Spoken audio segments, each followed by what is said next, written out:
In assignment 2.4, you're going to work with the for statement.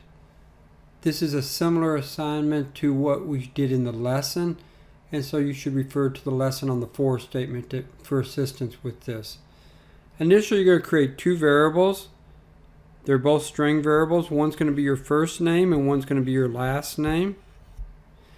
And those two variables then can be combined or however you want to work with them. We're not giving you really any specifics, but you're going to print the word letter, and then you're going to print each letter in your first and last name. Now, how the order you do that, how you do that, we're going to leave that to your ingenuity, but you must use the for statement to create this operation for assignment 2.4. So it's just going to show that you know how to work with the for statement is what this assignment is about.